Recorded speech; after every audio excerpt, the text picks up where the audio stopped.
Elon! Fuck Elon! My first question is, what does it feel like to be a newbie?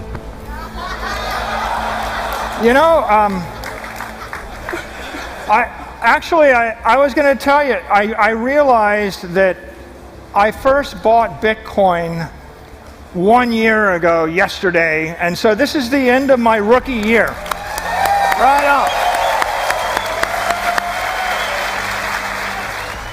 So, for those of you that don't know, the Bitcoin conference was held over this weekend in Miami. The Bitcoin conference is essentially an annual conference of Bitcoiners that come together from all over the globe.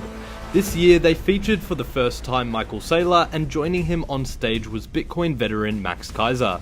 These two have been huge in the adoption and spread of Bitcoin, so it was great to see them team up and do a speech together. Here are some of the highlights of their talk. As to why Max Keiser was screaming about Elon Musk in the intro, it was because during the conference, Elon tweeted out this Bitcoin breakup meme, causing the price to crash a few $1,000s. To watch the full conference, check the link in the description and make sure to stick around to the end of the video where we cover Max Keiser's insane Bitcoin prediction and how it turned out, as well as some recent on-chain Bitcoin data. Also, only a small percentage of my viewers are actually subscribed. If you enjoy finance content, consider subscribing. It's free and you can always change your mind. Enjoy the video. I didn't really think much about the dollar and about inflation. I thought there was no inflation, and I thought I could just sit and own big tech companies and the world would work itself out.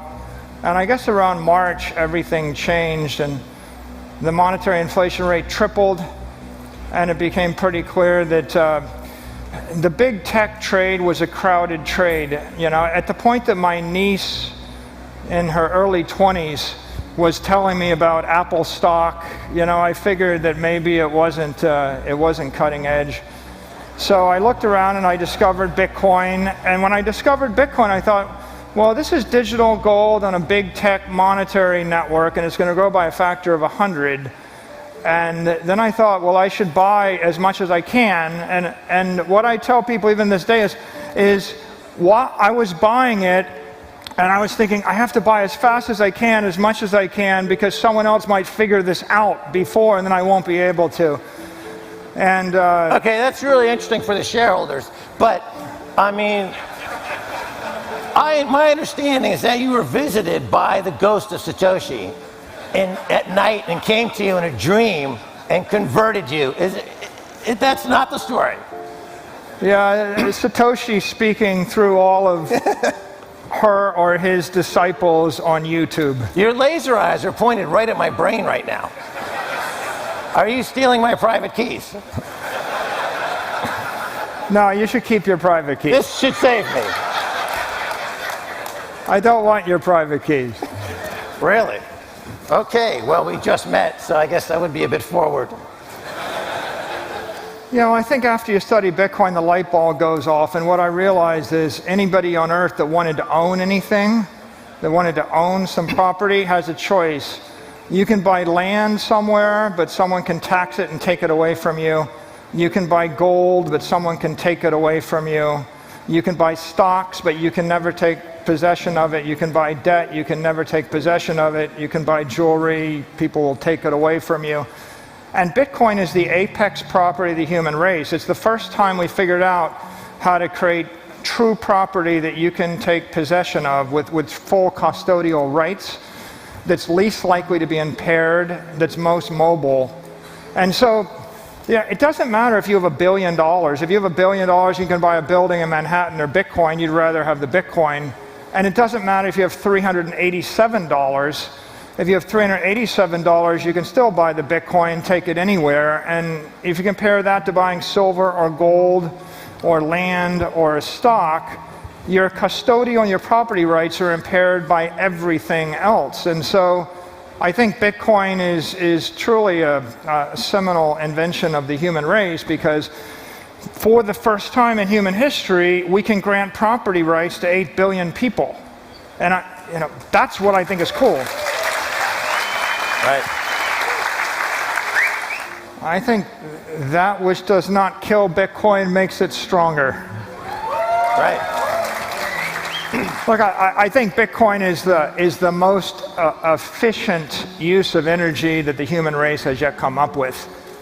I looked at the annual report of Google, and Google puts about 170 or 180 billion dollars of energy into their business to create 1.8 trillion dollars of an asset. Bitcoin puts $4 billion of energy and capital investment to create an $800 billion asset. So Bitcoin, you put in $1, you get out $200. Google, you put in $1, you get out $10. I studied the entire S&P index and all the annual reports. You put in $1, you get out $4. If you look at a bank, JP Morgan, they spend $1 to generate $3.8 of value. And if you study an airline, they put in $1 to get out 40 cents.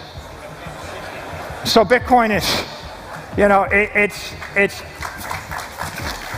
some 20 times more efficient than Google, and it's 50 times more efficient than a normal company, and it's 500 times more efficient than real energy producers.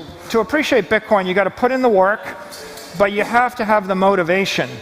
And I think that some people put in a lot of work, learned it and understood it, and then of course they're very passionate about it.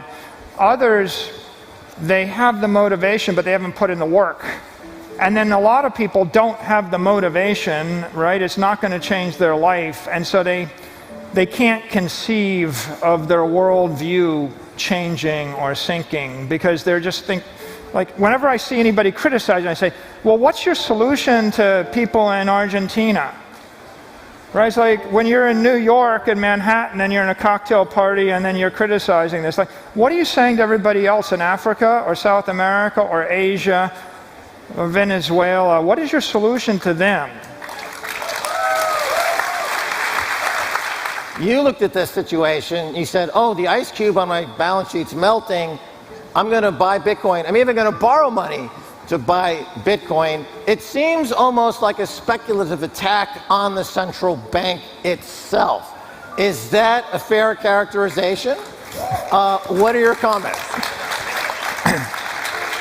I think for a decade, conventional treasury strategy was I buy short-dated treasuries, and in order to get my stock up, I buy back my equity and leverage up my cash flows. I watched 99 out of 100 of my competitors all go out of business pursuing that strategy. What they do is they either do a dilutive acquisition where they buy another company and they keep bolting on acquisitions until they've got 37 companies and it all falls apart, and then they sell themselves or take themselves private, or they keep buying their stock back and leveraging up. And one way is decapitalizing the company, the other way is diluting the company.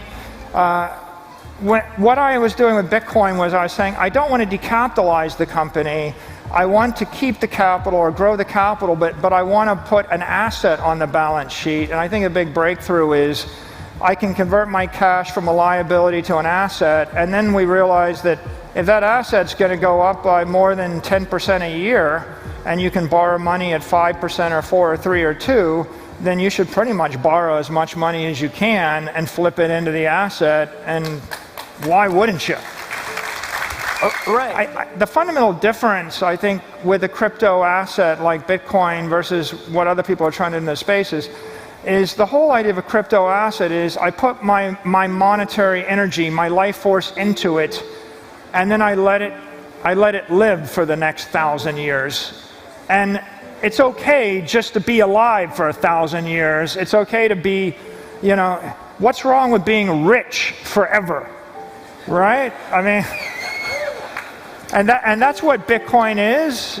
And then all of the innovation will take place at the layer 2. I think when Square builds Bitcoin, when PayPal builds Bitcoin into its layer 2, as people build Lightning applications into their applications on the layer 2, I think they're doing all the beautiful, intricate, functional, high-performance things, and they take the risk, they have the upside, but we don't impair the underlying base layer. The life force of the world is Bitcoin.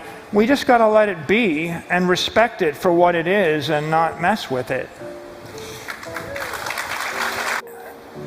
I think that the reason that Bitcoin is going to win is because of the community ethos.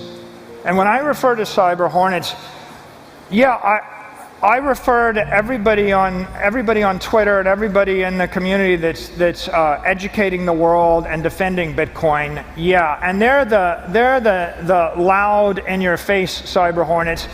But I was also thinking about every Bitcoin miner running a Bitcoin mining rig everywhere on Earth, and they're fighting for the network. And I was thinking about everybody running a node. And I think about a node is like an altar to Satoshi in your house. As long as everybody is running that node, they're defending the network and they're defending the movement. And I was thinking about every company, and I was thinking about every single technology that integrates into Bitcoin. I was thinking about every analyst and every politician and every journalist that's defending, speaking out for, educating, or supporting this network. And it's happening in every country. In Korean, in Japanese, in Spanish, in Russian, everywhere on Earth. And, you know, one thing that I just love is, you know, if you go on television and you're the CEO and someone says, what do you think about Bitcoin? I think, okay, I'm going to talk about this and try to explain to the world why this is good for the Earth, good for technology, the future of humanity.